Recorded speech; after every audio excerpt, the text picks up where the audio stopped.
Thank you for joining us. I'm Christine Burak. This is The National. We have breaking news tonight.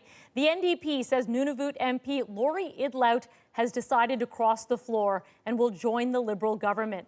That puts Mark Carney just 2 seats shy of a majority, with by-elections about a month away. Idlout has represented Nunavut since 2021.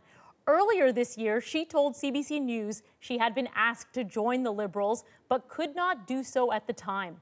Marina von Stackelberg joins us now from Ottawa. Marina, what do we know so far? Well, 3 senior Liberal sources tell CBC News that Lori Idlout is going to be joining their party. They confirmed the news tonight.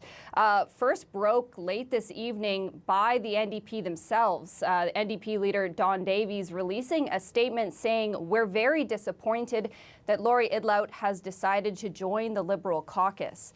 In a democracy, something as important as the choice of party representation in Parliament must always remain with our constituents. We believe that should happen here."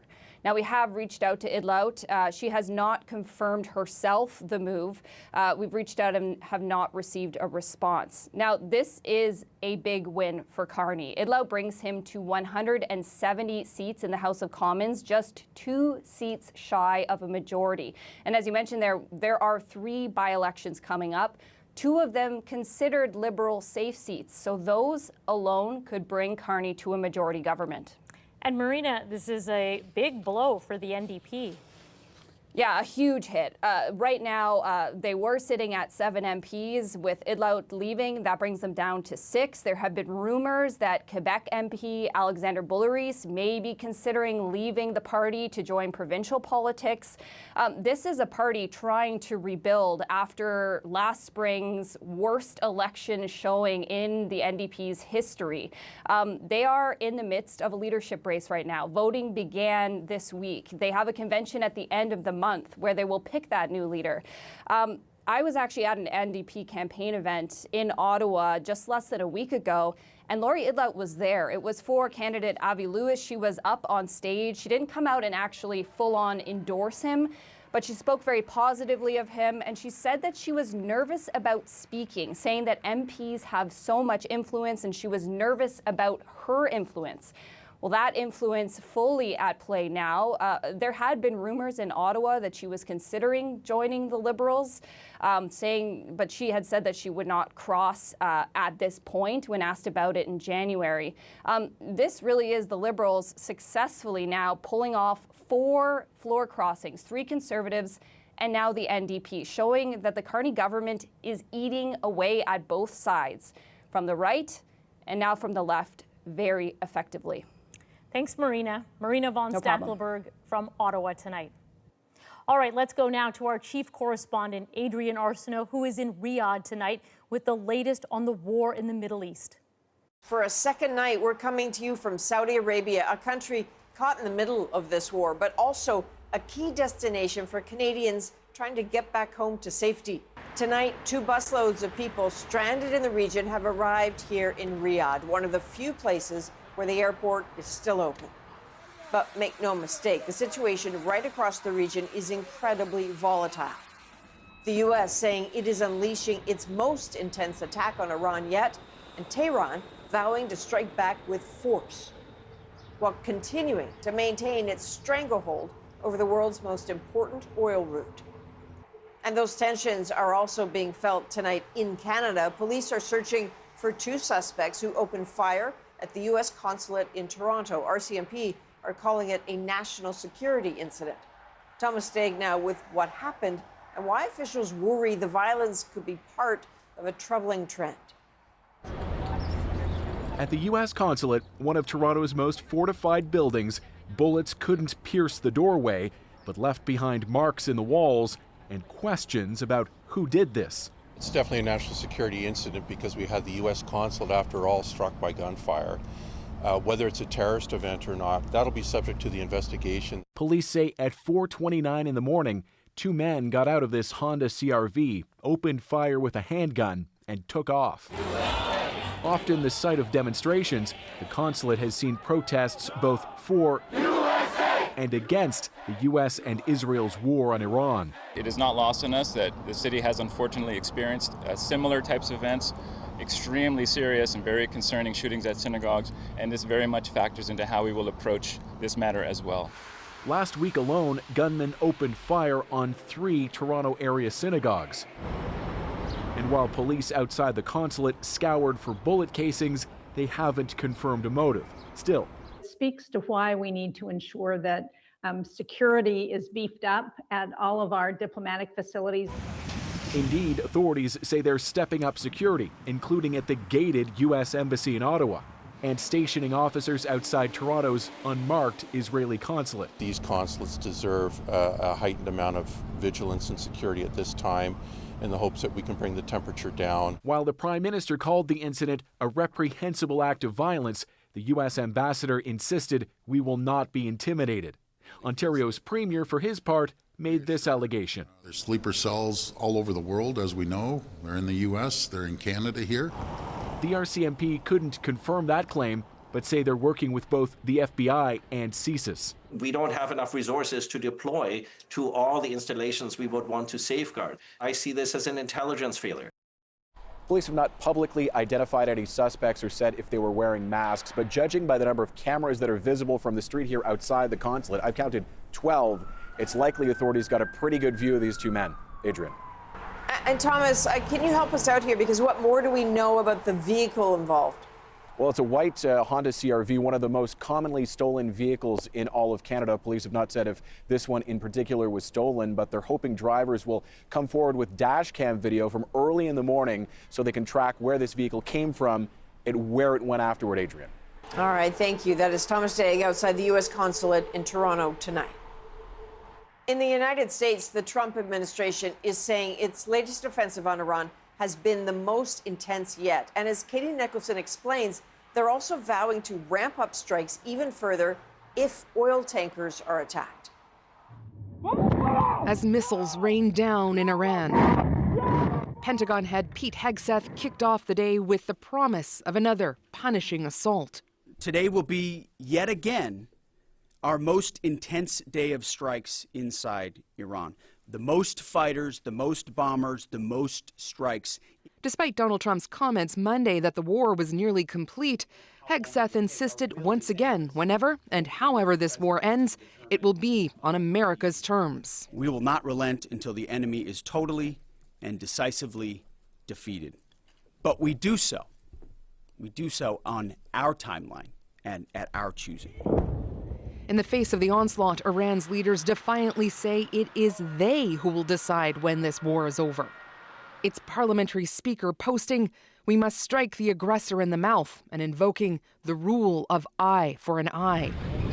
As the World Health Organization warned, toxic clouds and black rain from petroleum depot strikes have unleashed dangerous pollutants on Iranians. Many are choosing to flee to avoid the potential consequences. Sometimes we felt like we are dying, but it was nearby.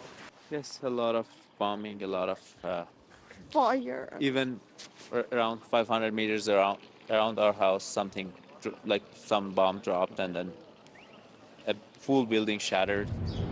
Now, a new threat. Mines apparently scattered throughout the Strait of Hormuz, which ushers the flow of 20% of the world's oil supply. Late Tuesday, the U.S. shared video of its efforts to destroy mine layers. But that may not be enough. Iran has vowed to not let 1 liter of oil leave the Middle East until the U.S. and Israel stop firing. So escorting tankers through the strait, still on the table. If tasked to escort, we'll look at the range of options to set the military conditions to be able to do that. All the while, world markets are on a roller coaster and gas prices have soared. Among the many things about this conflict, putting the White House on defense. Rest assured to the American people, the recent increase in oil and gas prices is temporary. The cost of the nonstop barrage of munitions, also potent ammunition for Democrats. While there is no money for 15 million Americans who lost their health care, there's $1 billion a day to spend on bombing Iran. Another cost to Americans. The Pentagon confirmed 140 service members have been wounded in this conflict so far. 8 were seriously injured and 108 of them are already back on active duty. And Katie, it seems that now top Democrats are calling on senior cabinet officials to justify this war in Congress. Yeah, they want Pete Hegseth and the Secretary of State Marco Rubio to appear under oath in public hearings. Of course, it's unlikely to go anywhere right now. Democrats are in the minority, though they could certainly jam up some legislation in protest as this unpopular war drags on. Indeed. All right, Katie Nicholson in Washington. So let's look at another front of this war. Hundreds of thousands of people are displaced tonight in Lebanon, and that number is growing rapidly as Israel's strikes on Hezbollah escalate. Susan Ormiston is in Beirut tonight with more on the growing humanitarian crisis.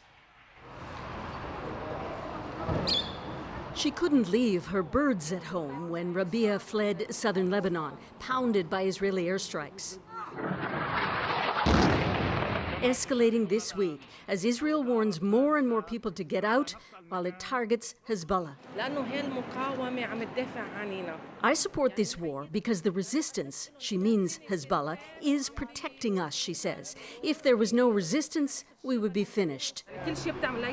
Look what Israelis did in Gaza. Do you think they'll fall short with us?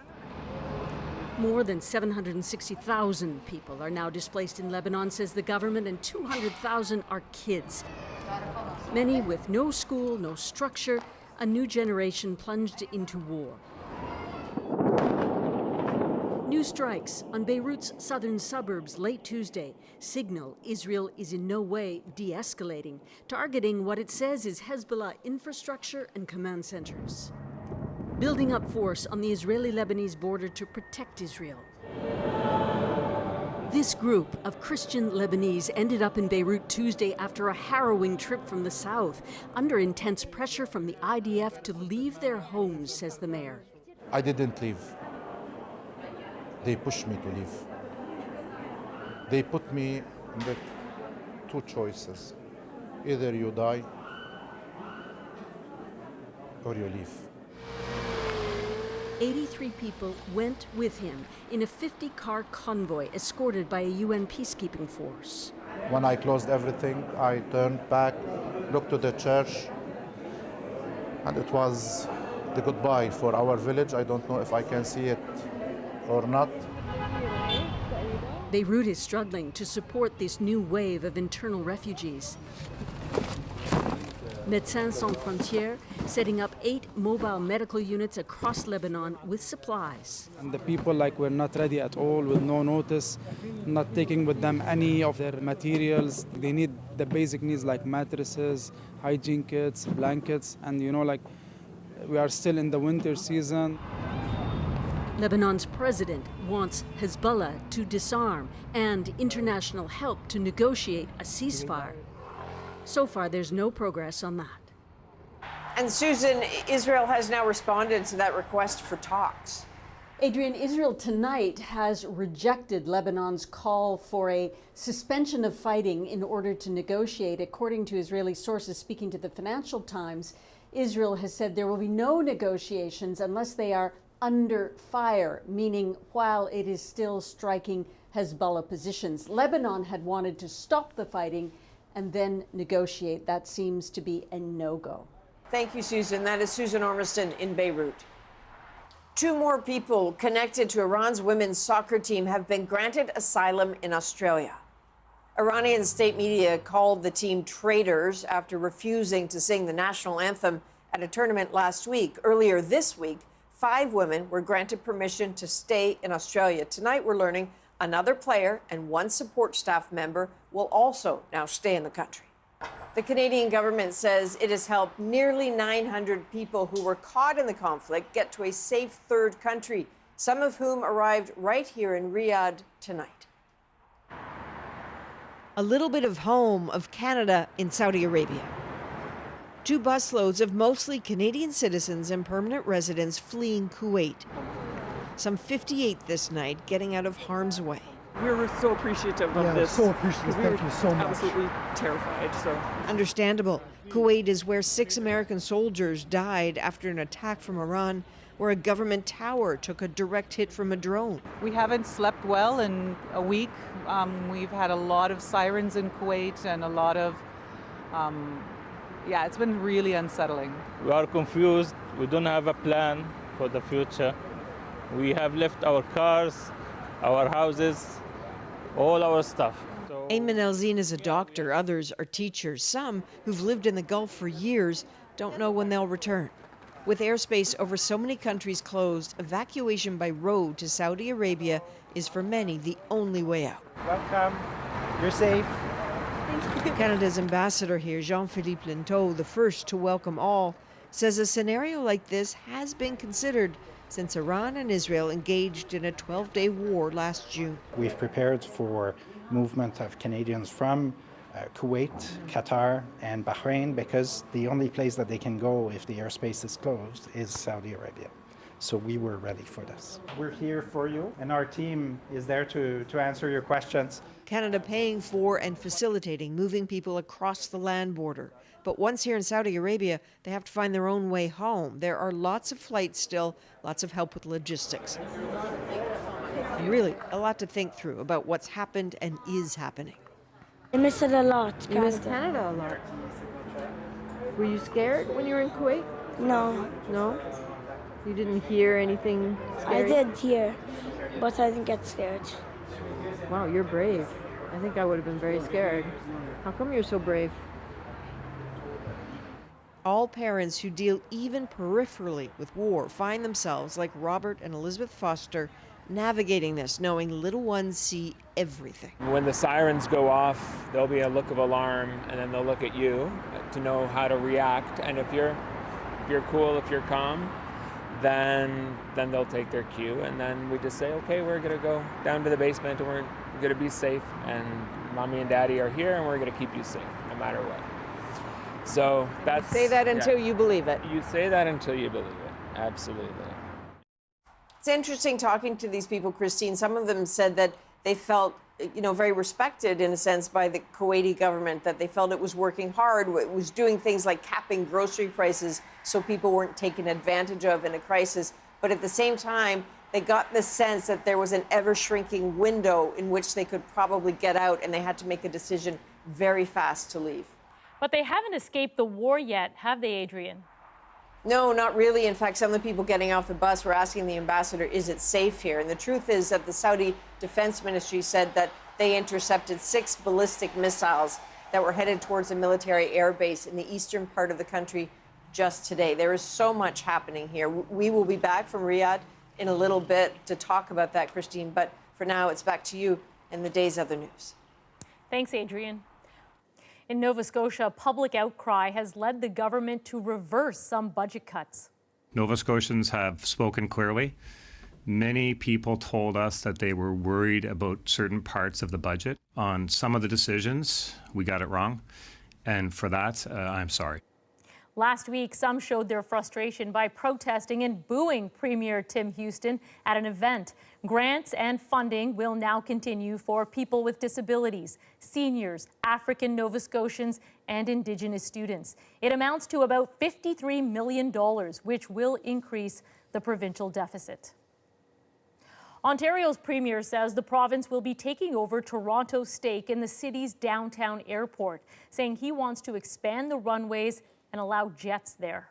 This is going to be an economic driver. It'll create thousands of jobs, better opportunities for people to fly out of the city of Toronto rather than fighting traffic all the way up to Pearson. We'll continue to consult with the Port Authority. We'll consult with the city as well. But we need this. This is an economic driver. It's a crown jewel. Billy Bishop Airport currently operates under an agreement between the city, the federal government, and the Toronto Port Authority. Doug Ford says he's told Toronto's mayor that the province would compensate the city for the value and for any lost revenue, which Ford says is about $5 million a year. Well, an emotional scene today at the Canadian Museum of History. 5 First Nations items were unveiled after they were returned from the Vatican late last year. They include this cradle board and doll, embroidered leather gloves, and a wooden bowl and spoon. We don't view these items as simply artifacts. Many are sacred, living items central to our spirituality and ceremonies. They're among 62 Inuit, Métis, and First Nation items previously held in Vatican museums and vaults for a century. The AFN chief also announced today she will travel to the Vatican in the spring for a private audience with the Pope and plans to invite him to Canada. A CBC News investigation has uncovered evidence of a Canadian-linked company funneling rare pearls to Myanmar's brutal military regime. The Government of Canada has an obligation to uphold the law. What the investigation revealed about who's involved and how Canadian authorities are responding. Plus, the Coast Guard captain fired for failing to respond to a distress call about a sinking boat. You can't just take off on a wild goose chase. Why he says his firing was unfair. And despite an internet blackout, people in Iran get their stories and messages out to a CBC News team. We're back in 2.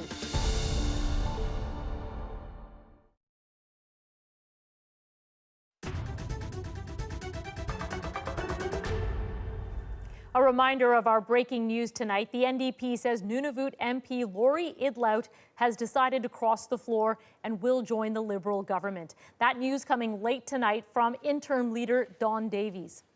In a statement, Davies said, "We are very disappointed that Lori Idlout has decided to join the Liberal caucus," adding, "In a democracy, something as important as the choice of party representation in Parliament must always remain with our constituents. We believe that should happen here." Idlout has represented Nunavut since 2021. Her defection to the Liberals leaves the party with 170 seats. There are also 3 by-elections set for next month, and the Liberals would only need to win 2 of those seats to earn a majority government. Keep in mind, 2 of those ridings are considered safe Liberal seats. A CBC News investigation is revealing how a pearl company with Canadian connections is helping fund Myanmar's military regime. Murray Brewster explains how in this exclusive story. Burmese or Myanmar pearls, golden and expensive, and harvested in a country in the midst of a brutal civil war. One of the significant players in the international market, Belpearl, with offices in Toronto and throughout South Asia, where 2 Canadians, Pierre and Marie Hajar, were directors. Belpearl Myanmar owns a pearl farm in the war-torn country. Since the 2021 coup, it has divided its harvest with the military junta through a Myanmar government-run agency, funneling millions of dollars to the regime in a possible violation of Canadian sanctions. CBC News and CBC's digital investigation team spent months reviewing corporate registrations and shipping records. Similar evidence was put before the RCMP by a human rights group almost 2 years ago. The Government of Canada has an obligation to uphold the law, and we pass these laws specifically because it's in our international interests to make sure that the military junta in Myanmar is not funded and continuing to commit the atrocities. In a statement, Belpearl says its Canadian directors have stepped down and that it has always acted in full compliance with international laws. The Mounties say they do not confirm, deny, or release information relating to criminal investigations until charges are laid. Experts say this case underlines how tough it is for Canada to prosecute any sanctions violations, whether it's Myanmar, Russia, or Iran. That's because Canada has a higher bar for conviction than other countries. Companies also have a responsibility, though. Whenever an entity is sanctioned by Canada, and you are a Canadian doing business with them, it should give you pause. Neither Pierre nor Marie Hajar responded to CBC News' repeated requests for comment. Canadian companies in sanctioned countries can ask the RCMP to cut them some slack. Global Affairs can also issue temporary exemptions. Belpearl was asked whether it had done that. The company chose not to respond to those questions. Murray Brewster, CBC News, Ottawa. Now, Murray teamed up with Eric Cito and CBC's visual investigations team on this story. Eric will have more on their hidden camera investigation and how they tracked pearls from Myanmar to a jeweler in Toronto, coming up a bit later in the show.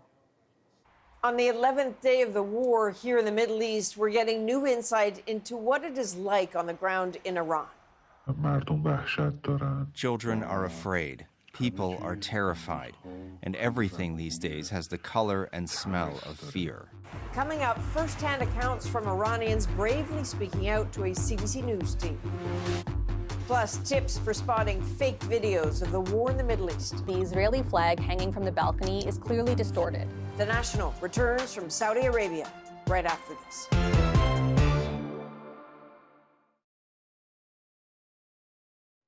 A Canadian Coast Guard captain has been fired after allegedly ignoring a distress call off the coast of PEI. As Catherine Tunney shows us, a fishing boat was sinking fast, but the captain in question maintains he did nothing wrong. A dramatic close call in frigid, rough seas. When a mussel boat ran aground off the coast of PEI nearly 2 years ago, the crew was forced to take refuge on the roof. Eventually rescued by the local fire department, no one was hurt. We just rescued five guys, 5 dads, fathers, uncles, and that makes a big difference in a small community like PEI. Now, recently obtained documents show help may have arrived sooner. This Canadian Coast Guard ship was nearby, but initially ignored the Mayday calls and cruised past the sinking boat's location. Documents detail the Coast Guard fired Captain Luke Callahan for willfully disregarding a distress call and turning down the radio volume during the Mayday situation. Allegations he denies. They thought I was turning it down, but I was actually getting rid of the alarm. I might have turned it down a touch if it was too loud, but enough that I could hear it. During the grievance hearing, the Coast Guard pointed to long-standing Canadian and international maritime laws which say every mariner is expected to do everything they can as soon as possible to respond to a Mayday call. In dismissing Callahan's grievance, the adjudicator wrote, "His misconduct was significant, both in terms of the reputation of the Coast Guard and the consequences for public safety." But Callahan sees it differently, believing he needed direct orders before responding that day, adding he did turn towards the harbor once he was officially tasked. You can't just take off on a wild goose chase when you don't have your coordinates. In a statement, the Coast Guard reiterated that when a Mayday call is heard, its crews have a responsibility to respond, adding that thousands of its employees risk their lives to uphold that mandate. Catherine Tunney, CBC News, Ottawa. Now it's time to dig deeper into the stories shaping our world. The death toll across the Middle East continues to rise as the conflict enters its 11th day. This is a war against the future of the whole region. Inside Iran, the internet blackout has strangled communication. We'll bring you some rare voices from the ground. But first, there is absolutely a case to be made to call them blood pearls. How a Canadian family fueled a civil war in Myanmar with pearls. Our visual investigations team tracked how Myanmar pearls are funneled around the world, including Canada. In this hidden camera investigation, Eric Cito exposes the Canadian links to so-called blood pearls. We're inside a private auction in Hong Kong where valuable pearls are for sale. From a country in the middle of a civil war. In Myanmar, also known as Burma, our visual investigations team and national security reporter Murray Brewster used corporate documents, satellite imagery, and hidden cameras to expose how a pearl company linked to these 4 Canadians supports a military regime committing atrocities, and investigate whether pearls from Myanmar are sold in Canada. These are beautiful on you. Pearls are in the season and they're always in. And no, they aren't grandma's. Pearls are having a moment. And some of the most coveted, golden pearls. What makes them special right now, I would say, is the color. Those golden ones seem to be in pretty high demand. But here's the problem. Some of them come from a war-torn country, in Myanmar, in Southeast Asia. In 2021, the democratically elected government is overthrown by the military, and the new regime kills thousands of civilians. So in order to keep their control, they have been bombing civilian infrastructure, the religious buildings, schools and hospitals.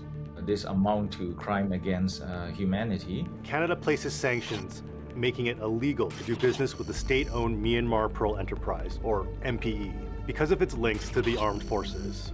The US government says it's a key economic resource for the military regime. But as we're about to show you, a company linked to Canadians is still operating there, even after sanctions. Belpearl, founded by the Hajar family. My name is Sarkis Hajar. My job is the most rewarding when I see a beautiful harvest of pearls. They have offices in Myanmar, Singapore, Hong Kong, and right here in Toronto.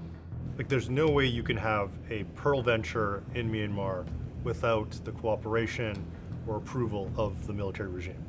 That is my understanding. In fact, they take a cut of the amount of pearls that every pearl farm takes. In an email, Belpearl describes this arrangement as a production sharing agreement with the government, signed in 2014.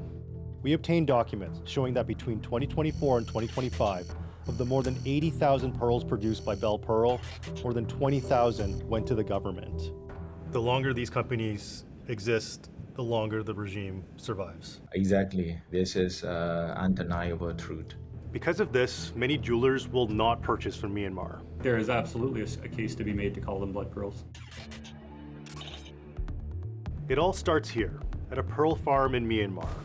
In this video from Belpearl, we focus on these nets in the water here, in the Andaman Sea, and these two islands here. Then match that with recent satellite imagery. We find the farm's location here. We also find another Belpearl site here. Using documents shared with us by NGO Justice for Myanmar, we confirm Belpearl has two locations there. Here's a regime minister visiting a Belpearl farm in 2024. Yeah, you can clearly see that the attention that they have put on these kind of cash cow for the regime. No hard currency, no war machine. The junta falls. Yeah, I mean, it all goes back to the money. There's probably a lot of consumers that don't even know that Burma has a military government, that don't even know it's in the civil war. And maybe if they knew that, they would look at things differently. So farming pearls in Myanmar starts with supporting the military regime, and it feeds a global industry. We find export records showing that Belpearl sends pearls from Myanmar to Hong Kong, sold at private auctions like this one. It's not open to the public, but we try to get inside.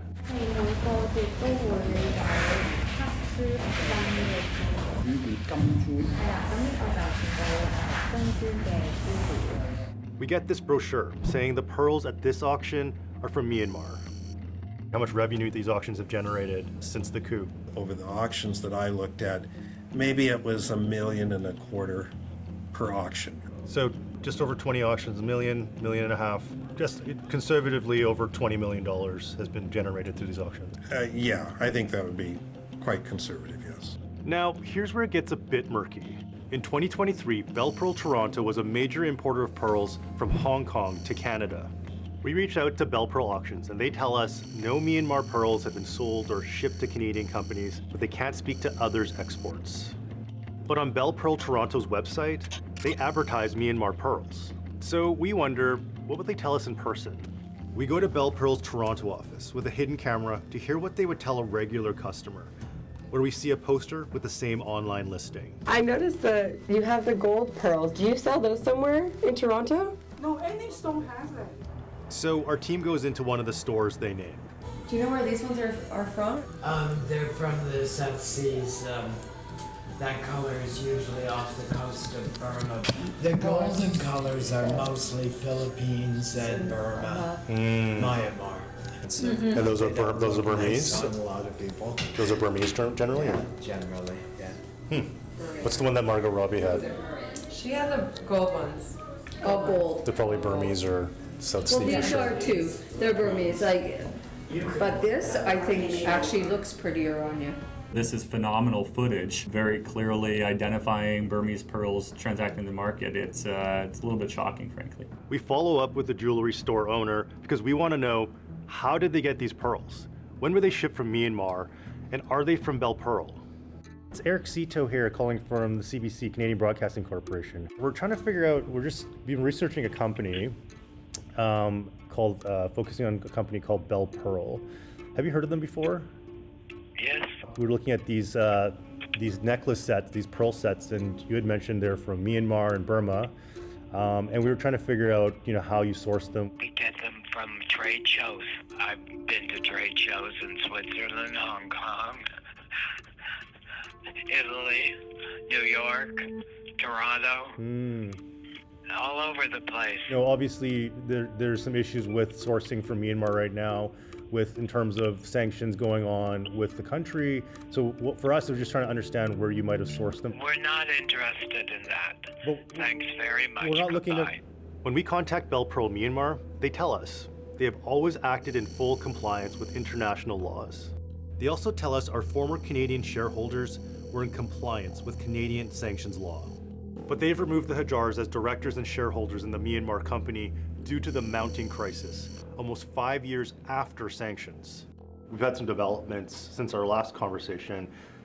So we've heard back from the company. Belpearl says they have an agreement with the MPE. They said they've not broken any international laws, and that it's not illegal to have Canadian shareholders as part of their company. But once you're actually a director of that entity, you have hands-on knowledge and visibility of actually what's happening here. I think it's much, much harder for anyone to say that they're not either facilitating and dealing with that sanctioned counterparty. Do you think that Belpearl and the Hajar family have committed sanctions violations? Should the RCMP investigate this? Yes, I think there are sanctions violations here that have likely been committed, and I do think that the RCMP should investigate. RCMP became aware of Belpearl and the Hajars in 2024, but told CBC News they would not comment on the matter. Neither Myanmar Pearl Enterprise nor the Hajars responded to our requests for comment. When we come back, we return to the expanding war in the Middle East, and we get a rare glimpse into the lives of Iranians on the ground, right in the heart of the conflict. The threat from missiles in the skies and fear of the regime on the ground. Next.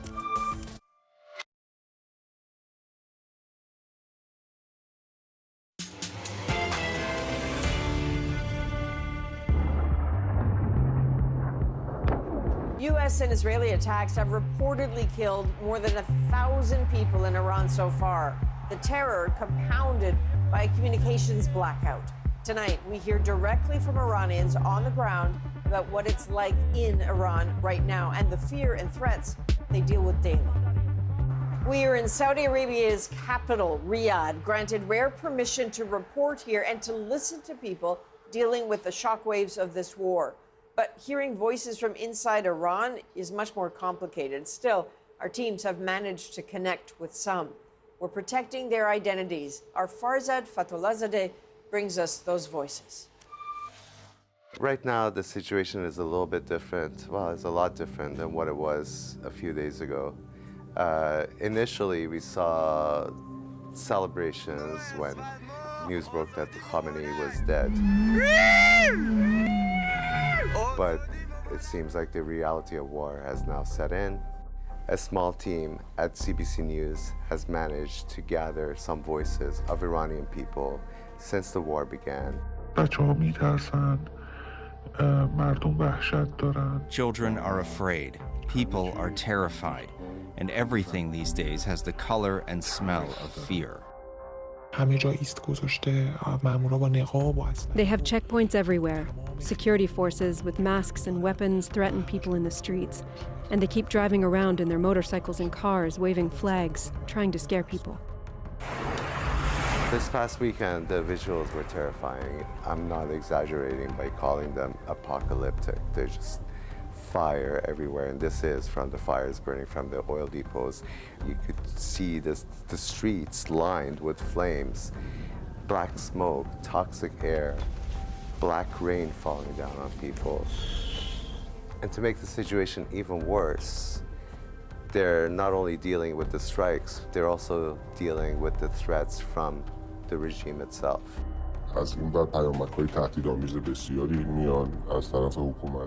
We have received these threatening text messages from the government.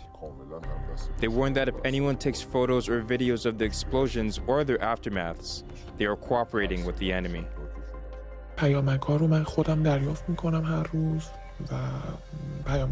Personally, I've received the text messages. Every day they send messages saying that if we do anything that aligns with the wishes of, for example, the United States or Israel, we will be shot. They will kill our children. They will kill us. They're trying to use every tool to create fear and terror. Most terrifying of all is this threat on Iranian state TV. He's warning parents. He's saying, it's not our fault if your children are listening to anti-government propaganda. It means they are pro-Israel. Let me tell you, there's a death sentence for these people.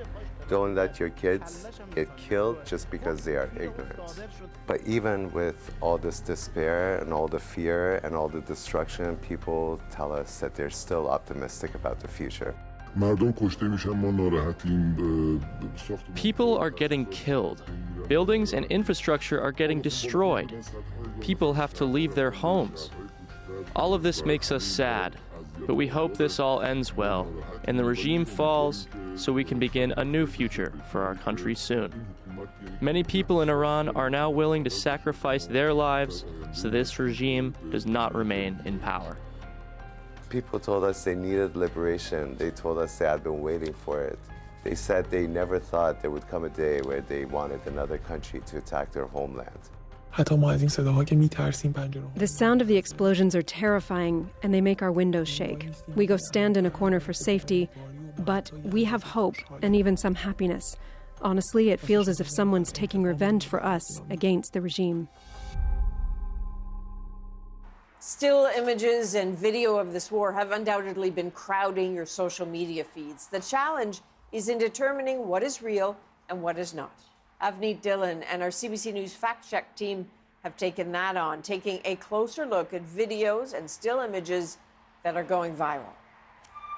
This video has been viewed millions of times on X, claiming to show Iranian missiles hitting Tel Aviv. And when users asked the AI chatbot Grok about it, it told people it's real, but it's not, it's fake. It shows classic signs of being AI generated. At the beginning of the video, the Israeli flag hanging from the balcony is clearly distorted.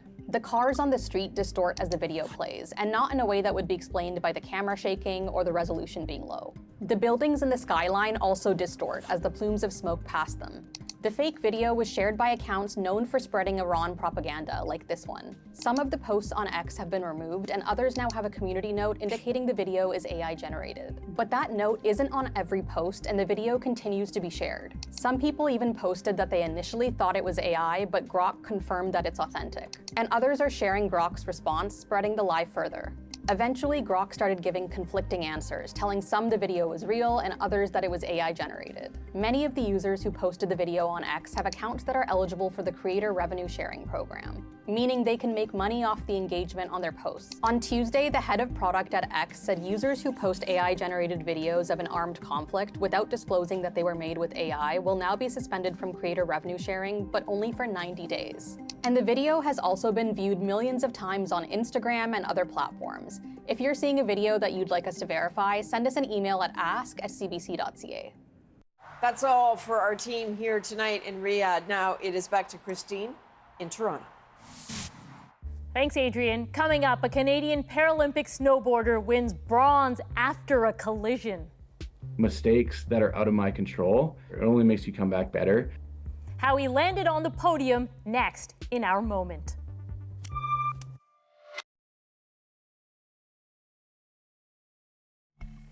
This is Canadian Paralympian Tyler Turner holding up his bronze medal for the para-snowboard cross at the Milano Cortina Paralympic Games. Turner was knocked off course by another racer, leaving him out of the running for a medal, but a review put him back on the podium. His race to bronze makes our moment. Oh! What just happened? I was racing in the big finals in the snowboard cross, and unfortunately in turn 4 got taken out by the Japanese rider. The move that the Japanese rider did was not legal. He put his arm around me and out front of me, prohibiting me from going forward, and it also knocked me off my snowboard. After a lot of jury and stuff, it came down that I was given the 3rd place finish.